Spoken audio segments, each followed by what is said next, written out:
Et si on bossait moins ? Bon, après tout, moi, l'âge de la retraite, ah ça y est, on va faire de la politique. Mais non, je vous parle de l'actu puisque c'est les États-Unis qui viennent de faire un pas vers la semaine de 4 jours. Et ça, le truc, il est bluffant. Ça, on pensait pas le voir venir des États-Unis, cette histoire. On pensait notamment à certains pays nordiques, à la France aussi. Il y a l'Islande qui est hyper précurseur sur la semaine de 4 jours. Hein.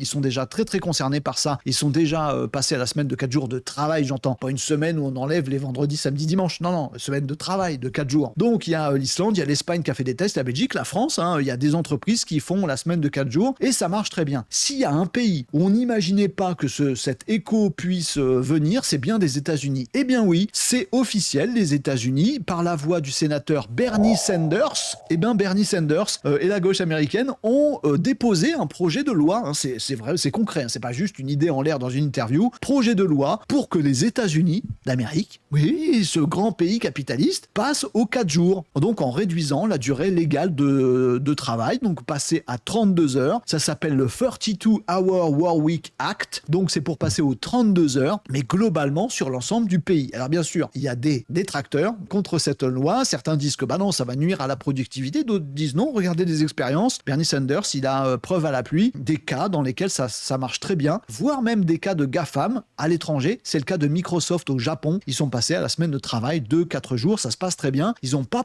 perdu en productivité, voire ils ont gagné un peu en productivité. Les salariés se sentent beaucoup mieux. Et puis surtout, on reste quand même aux États-Unis, ils ont plus de temps pour consommer. Bah oui, si tu as 3 jours de loisirs par semaine, bah tu consommes des trucs, tu vas avoir des loisirs, et bon, bah ça relance une économie qu'on va pouvoir produire avec de la semaine de 4 jours. Et c'est pas forcément un truc qui est contre le travail. C'est pour un autre travail. En tout cas, tout ça, vous l'aurez compris, est mu par l'intelligence artificielle. Parce que c'est ça, le cheval de bataille des aficionados de la semaine de 4 jours, c'est que le revenu universel, ça c'est niette, c'est même pas pensable aux États-Unis. Ceci dit, réduire le temps de travail, c'était pas trop pensable non plus il y a quelques temps. Bah maintenant, ça le devient. L'IA apporte de tels gains de productivité que globalement, bah oui, il y a des salariés américains qui vont devoir passer des boulots intellectuels au boulot manuel, c'est le cas, hein. Il y a un vrai mouvement, un vrai déplacement, remplacement là-dessus. Il y a moins de boulot intellectuel parce qu'il y a de l'IA, bah du coup, ce qui reste, c'est des boulots manuels. Bon, il y a ça. Et il y a aussi le fait que,